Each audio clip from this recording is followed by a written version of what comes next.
ಮೊದಲು ಗುಜರಾತ್ ಮುಖ್ಯಮಂತ್ರಿಯಾಗಿ ನಂತರ ದೇಶದ ಪ್ರಧಾನಿಯಾಗಿ ಈಗ 25 ವರ್ಷಗಳ ಸುದೀರ್ಘ ಅವಧಿಯಲ್ಲಿ ಸರ್ಕಾರದ ಮುಖ್ಯಸ್ಥನಾಗಿ ಕಾರ್ಯನಿರ್ವಹಿಸ್ತಾ ಇರುವಂಥ ಪ್ರಧಾನಿಯವರಿಗೆ ಅಭಿನಂದನೆಗಳು.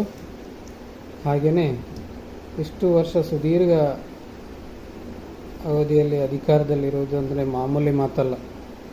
ಈಗಿನ ರಾಜಕೀಯ ವ್ಯವಸ್ಥೆಯಲ್ಲಿ, ಮೈತ್ರಿ ರಾಜಕಾರಣದ ವ್ಯವಸ್ಥೆಯಲ್ಲಿ ಇಷ್ಟು ವರ್ಷ ಅಧಿಕಾರದಲ್ಲಿ ಇರುವುದಂದರೆ ತುಂಬ ಕಷ್ಟ.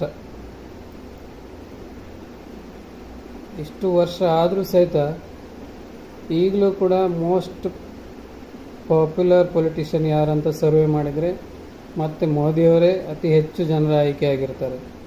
ಇವೆಲ್ಲದಕ್ಕೆ ಮುಖ್ಯ ಕಾರಣಗಳು ಕೆಲವು ಹೇಳೋದಾದರೆ, ಒಂದನೇದು ಮೋದಿಜಿಯವರ ರಿಸ್ಕ್ ತೆಗೆದುಕೊಳ್ಳುವಂತಹ ಒಂದು ಗುಣ. ಅಂದರೆ ಸರ್ಜಿಕಲ್ ಸ್ಟ್ರೈಕ್ ಆಗಿರ್ಬೋದು, ನೋಟು ರದ್ದು ಮಾಡಿದಂಥ ಸಂದರ್ಭದಲ್ಲಿರ್ಬೋದು, ಏನು ಮಾಡಿದರೆ ಏನಾಗುತ್ತೋ ಅಂತ ಭಯಪಡಲ್ಲ, ದಿಟ್ಟ ನಿರ್ಧಾರಗಳನ್ನು ತೆಗೆದುಕೊಳ್ತಾರೆ. ಆಮೇಲೆ ಎರಡನೇದಂದರೆ ತನ್ನ ಗುರಿಗೆ, ಸಾಧನೆಗೆ ಯಾರು ಅಡ್ಡ ಬರ್ತಾರೋ ಅಂತ ಸ್ವಲ್ಪ ಡೌಟ್ ಇದ್ದರೂ ಕೂಡ ಅವರನ್ನು ಯಾವುದೋ ಒಂದು ರೀತಿಯಲ್ಲಿ ಪಕ್ಕಕ್ಕೆ ತಳ್ಳಿ ಮುನ್ನುಗ್ಗುವಂಥದ್ದು. ಅಂದರೆ ಅಡ್ವಾಣಿಯವರು, ಮುರಳಿ ಮನೋಹರ್ ಜೋಶಿ ಅಂಥವರನ್ನು ಕೂಡ ಆ್ಯಕ್ಟಿವ್ ಪೊಲಿಟಿಷಿಯನ್ ಆಗಿ ಇರ್ಲಿಕ್ಕೆ ಬಿಡಲಿಲ್ಲ. ಅವರನ್ನು ಮಾರ್ಗದರ್ಶನ ಮಂಡಳಿ ಅಂತ ಮಾಡಿ ಅದರಲ್ಲಿ ಹಾಕಿದರು. ಹಾಗೆ ರಾಷ್ಟ್ರಪತಿ ಆಗಲಿಕ್ಕೆ ಕೂಡ ಅಡ್ವಾಣಿಯವರಿಗೆ ಅವಕಾಶ ಸಿಗಲಿಲ್ಲ. ಇಂಥ ಚಾಣಕ್ಯ ನೀತಿಗಳು. ಆಮೇಲೆ ಮೂರನೇದಾಗಿ ನಿರಂತರ ಪ್ರಜೆಗಳ ಜೊತೆ ಕನೆಕ್ಟ್ ಆಗಿರ್ತಾರೆ. ಪ್ರತಿದಿನ ಆ್ಯಕ್ಟಿವಿಟಿ ನಡೆಸ್ತಾನೇ ಇರ್ತಾರೆ. ಎಲ್ಲೋ ವಿದೇಶಕ್ಕೆ ಹೋಗಿ ಬಂದರೆ ರಜೆ ತಗೊಳ್ಳೋದು ಆ ಥರದ್ದೇನಿಲ್ಲ, ಪ್ರತಿದಿನ ಕೆಲಸ ಮಾಡ್ತಾನೇ ಇರ್ತಾರೆ. ಅದೊಂದು ತುಂಬ ಜನರಿಗೆ, ಈಗಿನ ಯುವ ಜನತೆಗೆ ತುಂಬ ಇಷ್ಟಪಡುವಂಥದ್ದು. ಇನ್ನೊಂದು ಕಾರಣ ಏನಂದರೆ ಸೋಷಿಯಲ್ ಮೀಡಿಯಾಗಳಲ್ಲಿ ಆ್ಯಕ್ಟಿವ್ ಆಗಿರ್ತಾರೆ. ಯಾವುದೇ ಸೋಷಿಯಲ್ ಮೀಡಿಯಾ ನೋಡಿ, ಅವ್ರ ಫೋಟೋಗಳು, ಅವರ ಕಾರ್ಯಕ್ರಮದಲ್ಲಿ ಏನೇನು ಮಾತಾಡ್ತಾ ಇರ್ತಾರೆ, ಇದೆಲ್ಲ ಬರ್ತಾನೇ ಇರ್ತದೆ. ಯಾವುದು ಆನ್ ಮಾಡಿದರೂ ಮೋದಿಜಿಯವ್ರ ಫೋಟೋ ಬಂದೇ ಬರ್ತದೆ. ಐದನೇದು ನಿರಂತರ ಕಾರ್ಯಕರ್ತರಿಗೆ ಅವರು ಕೊಡುವಂಥ ಒಂದು ರೆಸ್ಪೆಕ್ಟ್.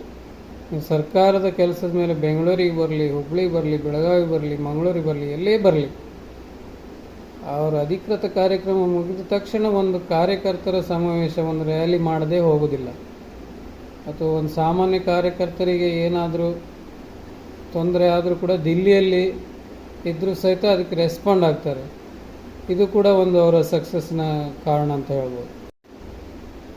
ಇನ್ನೊಂದು ಕಾರಣ ಅಂದರೆ ಮೋದಿಜಿಯವರಿಗೆ ತನ್ನದೇ ಆದ ಪ್ರತ್ಯೇಕ ವೋಟ್ ಬ್ಯಾಂಕನ್ನು ಹೊಂದಿದ್ದಾರೆ. ಅವರು ಯಾವುದೇ ಪಕ್ಷದವರಾಗಿರ್ಬೋದು, BJP ಇಷ್ಟಪಡದೇ ಇರೋರಾದರೂ ಸಹಿತ ಲೋಕಸಭೆ ಚುನಾವಣೆ ಬಂತಂದರೆ ಮೋದಿಜಿಯವರಿಗೋಸ್ಕರ ತಮ್ಮ ವೋಟನ್ನು ಮೋದಿಜಿ ಪಾರ್ಟಿಗೆ ಹಾಕ್ತಾರೆ. ಹಾಗೆ ಈ ರೀತಿ ರಾಜಕಾರಣಿಗಳು ತುಂಬ ಕಡಿಮೆ. ಹಾಗೆ ಇನ್ನೊಂದು ಗ್ರೇಟ್ ಮೋಟಿವೇಟರ್ ಕೂಡ ಹೌದು. ಒಂದು ಎಕ್ಸಾಮ್ ಬಂದರೆ ಮಕ್ಕಳನ್ನು ಉದ್ದೇಶಿಸಿ ಮಾತನಾಡುವಂಥದ್ದು, ಅವರನ್ನು ಪ್ರೋತ್ಸಾಹಿಸುವಂಥದ್ದು, ಹಾಗೆ ಯುವ ಜನತೆಯನ್ನು ಉದ್ದೇಶಿಸಿ ನಮ್ಮದೇ ಇಂಡಿಯನ್ ಸೋಷಿಯಲ್ ಮೀಡಿಯಾ ಅಂತ ಯಾಕೆ ಇರಬಾರ್ದು, ಈ ರೀತಿಯ ಯುವ ಜನತೆಗೆ ಹೊಸ ಹೊಸ ಆಲೋಚನೆಗಳನ್ನು ಹುಟ್ಟುಹಾಕುವಂಥದ್ದು ಕೂಡ ಅವರ ಒಂದು ಪ್ರತ್ಯೇಕತೆ.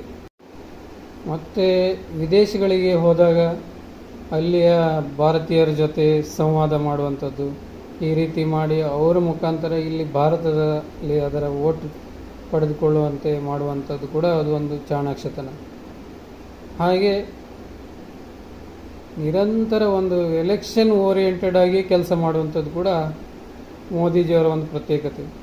ಉದಾಹರಣೆಗೆ ಕರ್ನಾಟಕದಲ್ಲಿ ಎಲೆಕ್ಷನ್ ನಡೆಯೋ ಸಂದರ್ಭದಲ್ಲಾದರೆ ಒಂದು 2-3 ತಿಂಗಳ ಮುಂಚೆ ಲಂಡನ್ಗೆ ಹೋದಾಗ ಸಹಿತ ಅಲ್ಲೊಂದು ಬಸವಣ್ಣನ ವಿಗ್ರಹ ಆವಿಷ್ಕಾರ ಮಾಡ್ತಾರೆ. ಮಹಾರಾಷ್ಟ್ರದಲ್ಲಿ ಚುನಾವಣೆ ಬಂತಂದರೆ 1 ತಿಂಗಳ ಮುಂದೆ ಹೋಗಿ ಅಲ್ಲಿ ಆಸ್ಟ್ರೇಲಿಯಾದಲ್ಲೋ ಅಥವಾ ಮೆಲ್ಬೋರ್ನಲ್ಲೋ ಎಲ್ಲಿ ಮಹಾರಾಷ್ಟ್ರ ಜನ ಜಾಸ್ತಿ ಇರ್ತಾರೆ ಅಲ್ಲೊಂದು ಸಮಾವೇಶ ಮಾಡಿ, ವಿದೇಶದಲ್ಲಿ ಹೋಗಿ ಅಲ್ಲೊಂದು ಶಿವಾಜಿ ಪುತ್ಥಳಿ ವಿಗ್ರಹ ಮಾಡಿ ಬರ್ತಾರೆ. ಈ ರೀತಿ ಮಾಡಿ ಇಲ್ಲಿಯ ಜನರ ಮನಸ್ಸನ್ನು ಗೆಲ್ಲುವಂಥ ಕೆಲಸ ಮಾಡ್ತಾರೆ. ಹಾಗೆ ಚಾಲೆಂಜನ್ನು ಎದುರಿಸೋದು ಕೂಡ ಅವರ ಒಂದು ಇದು.